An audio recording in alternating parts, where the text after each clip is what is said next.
Terrorists, like all criminals, look at the world a little differently from you and me. Where we see normality, they look for opportunity. Where we see an iconic building or part of our history, they see a target to attack.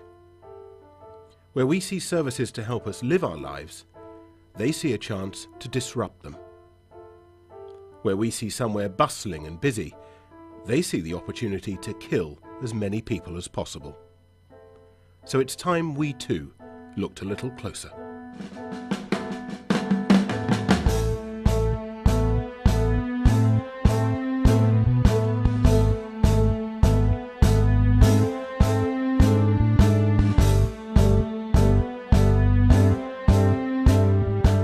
Terrorists seek out places where they can make the biggest impact.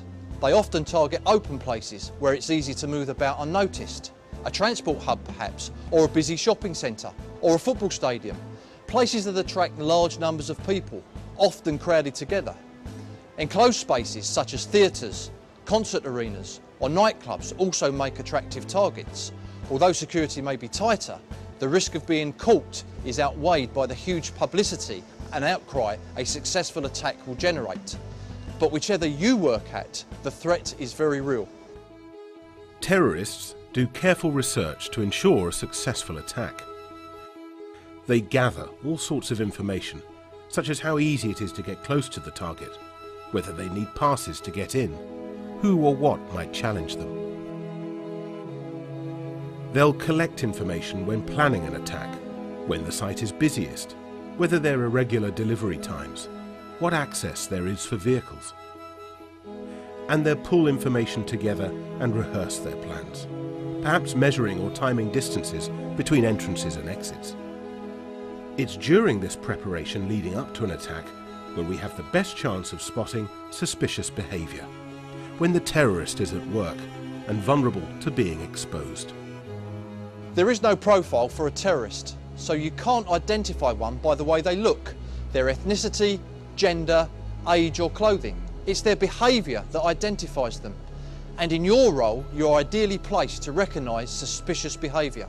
Be alert to the threat, and you'll notice that when a terrorist is preparing for an attack, the way they act will seem out of the ordinary.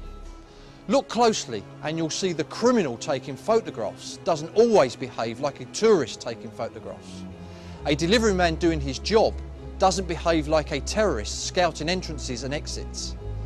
Trust your instinct when it tells you that things just don't look right. When someone's behaviour at your place of work raises your concerns, you have every right to approach them. So, what type of behaviours are we talking about? Perhaps a person is in a restricted area. Perhaps they don't have the correct passes or authority to be there. Is someone you wouldn't expect making notes, drawing diagrams, taking measurements? Are they taking videos or photos? What are they trying to capture? Are they hiding their camera? Does it look like regular tourist photography or something out of the ordinary? Perhaps they're showing an interest in security features, even testing them. Maybe they're going out of their way to avoid being seen, hiding their face, wearing the wrong clothes for the weather, or even in disguise. And it's not just people on foot. Vehicles are used time and again by terrorists planning attacks. Be aware of vehicles parked out of place, left abandoned in restricted or sensitive areas, or maybe a vehicle retracing the same route. If it sounds like common sense, that's because it is. But you have to act on your suspicions, trust your instincts. It will help give you confidence if you've taken the time to understand what normal activity or behaviour looks like where you work, so you can identify what's out of the ordinary. Then, if something doesn't feel right, you need to investigate to understand the situation better. Then you can decide whether to report the matter.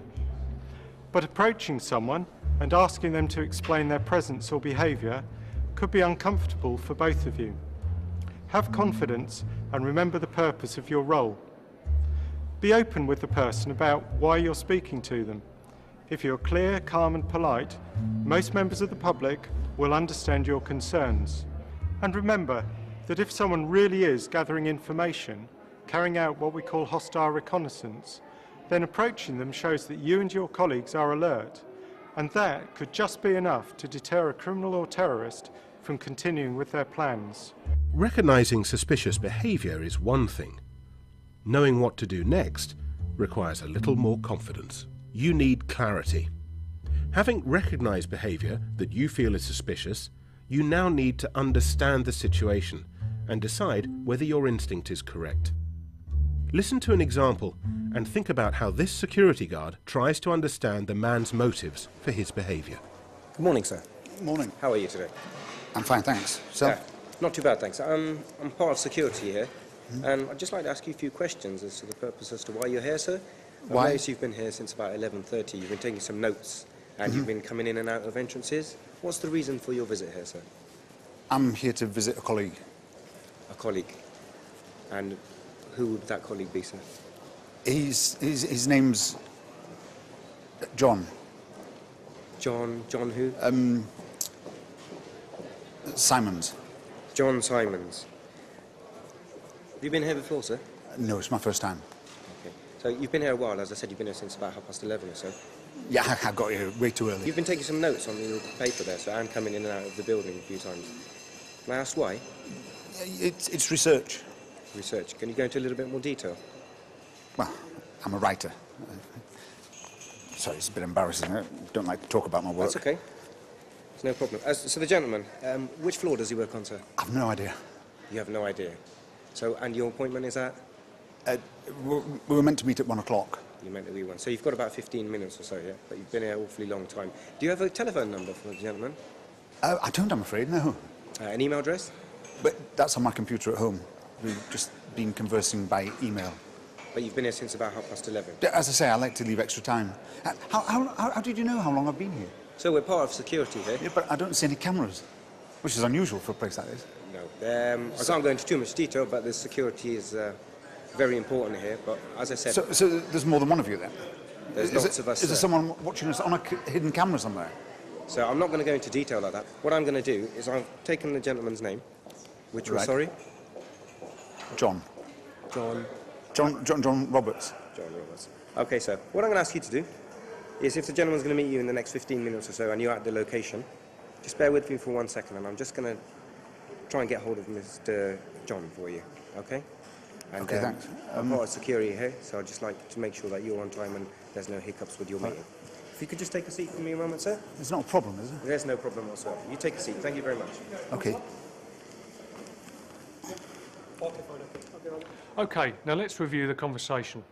I think the security guard did a good job here. He explained who he was and why he decided to speak to this person. His tone of voice was confident and friendly, and he wasn't making a scene in front of other people in the area. There was no reason for the man he approached to feel threatened or harassed. However, I'd be wary of someone asking for details about the CCTV and security staff on site. Ask yourself, why would that be of interest to him? But it's not just about the questions people ask you, it's also about how they answer your questions. Try to get the person talking. In this case, the security guard asked questions about who he was meeting and why he was here so early. The man was vague with his answers.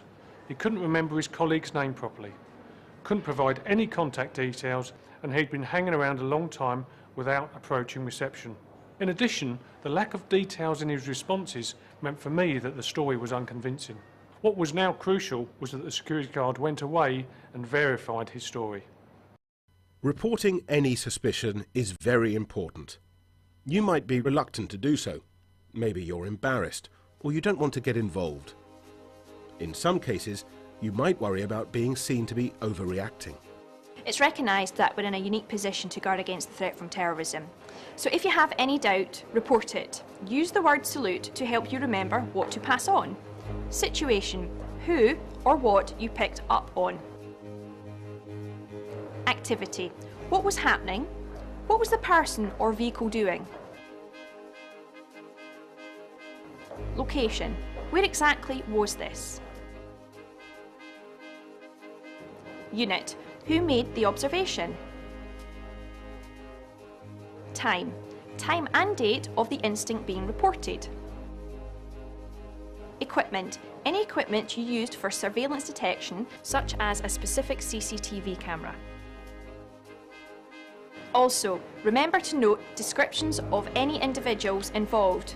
If you don't have a name from their identification, still record their age, hair colour, height, clothes, gender, ethnicity and any distinguishing features such as facial hair or tattoos. It's important to find out what your specific procedures for reporting are at your place of work. And if in doubt, call any suspicions through to the number on screen.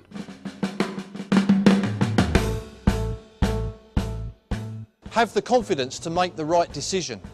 Follow that simple process of recognising, understanding and reporting. It will help to protect the places where we live and work. You will make those places safer for all of us. Now, there's 3 things you can do to start this process. First, consider what ordinary behaviour looks like at your place of work. How do you expect people to be dressed or to behave? Would they be alone? What activities would you expect them to be carrying out? Do this and it will be easier to recognise suspicious behaviour. Secondly, you need to understand someone's behaviour. What details can you obtain by asking questions? What excuses can they give you? What questions can you ask to test the plausibility of those excuses? And finally, know your reporting procedures.